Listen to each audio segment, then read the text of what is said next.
छात्रों, अभी हमने प्रजातंत्र के प्रकारों को देखा कि प्रजातंत्र होता क्या है। जनता का शासन, जनता के लिए जनता द्वारा चुना गया शासन प्रजातंत्र होता है।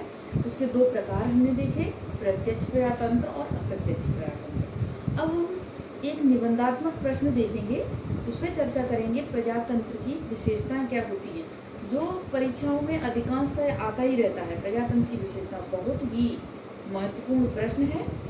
इसकी तैयारी सभी छात्र ध्यान से करें और अपनी कॉपी में लिखें। इसकी विशेषताओं को पॉइंट वार लिखें और याद करें और दोहराएं। अब हम लिखेंगे कक्षा 9वीं के नागरिक शास्त्र में प्रजातंत्र की विशेषताओं को। तो हम यहाँ अपनी कॉपियों में छात्र नोट कर लेंगे प्रजातंत्र की विशेषताओं को। देखेंगे हम, निबंधात्मक प्रश्न है कक्षा 9वीं के लिए, प्रजातंत्र की विशेषताएं। पहली विशेषता है यहाँ उत्तरदायी शासन व्यवस्था। प्रजातंत्र में जनता का शासक वर्ग पर निरंतर प्रभाव रहता है। यहाँ शासन की सत्ता मूल रूप से जनता की होती है, जो एक नियत अवधि के लिए प्रतिनिधियों को सौंपी जाती है। अतः शासन का उत्तरदायित्व जनता के प्रति अनिवार्य होता है, अन्यथा अगले चुनाव में जनता किसी अन्य को सत्ता सौंपने का विकल्प रखती है। यानी यहाँ उत्तरदायी शासन व्यवस्था होती है, प्रजातंत्र की पहली विशेषता है। दूसरी विशेषता भी लिखेंगे, समानता पर आधारित शासन होता है। प्रजातंत्र में सभी नागरिकों को समानता पर आधारित नागरिक व राजनीतिक अधिकार प्राप्त होते हैं। प्रत्येक नागरिक को 18 वर्ष पूर्ण होने पर मत देने का अधिकार प्राप्त होता है। इस प्रकार धर्म, जाति, वर्ग, लिंग के आधार पर यानी इसमें कोई भेदभाव नहीं होता है। धर्म, जाति, वर्ग, लिंग के आधार के बिना प्रजातंत्र में भेदभाव नहीं किया जाता है। सभी में समानता रखी गई है।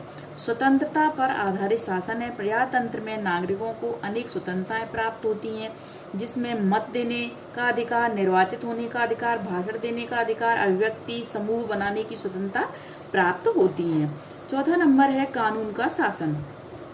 कानून के समक्ष सभी को समानता है, चाहे वो कोई भी पद, किसी भी पद पर वो व्यक्ति हो, उसे कानून के समक्ष समान अधिकार प्राप्त हैं। सभी को समान कानून के अंतर्गत निर्णय दिया जाता है। अर्थात जाति, वर्ग, लिंग के भेदभाव के बिना कानून में समानता रखना प्रजातंत्र का गुण है।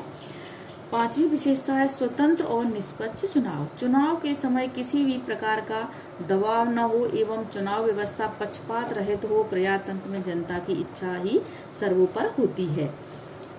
अगली विशेषता है लिखित संविधान का होना। शासन की शक्तियों एवं कार्य प्रक्रिया आदि के संविधान में स्पष्ट होने के लिए इस लिखित संविधान का होना आवश्यक होता है। इसलिए प्रजातंत्र की एक विशेषता होती है लिखित संविधान का होना। हमारे यहाँ भी लिखित संविधान है। स्वतंत्र न्यायपालिका। प्रजातंत्र में स्वतंत्र न्यायपालिका का होना आवश्यक है, क्योंकि नागरिकों के अधिकार एवं कर्तव्य सुरक्षित रहते हैं। इसलिए स्वतंत्र न्यायपालिका का होना प्रजातंत्र की एक मुख्य विशेषता है। इसलिए इन 6-7 विशेषताओं को हम सभी छात्र याद कर लेंगे। उत्तरदायी शासन व्यवस्था, समानता पर आधारित शासन, स्वतंत्रता पर आधारित शासन, कानून का शासन, स्वतंत्र और निष्पक्ष चुनाव, लिखित संविधान का होना, स्वतंत्र न्यायपालिका। इन पॉइंटों को हम याद करेंगे और उसके अंदर हम थोड़ा थोड़ा ये लिखेंगे। ये लघुत्तरी और निबंधात्मक प्रश्न में ऐसे आता है। सभी छात्र इसकी तैयारी करेंगे और दोहराएंगे।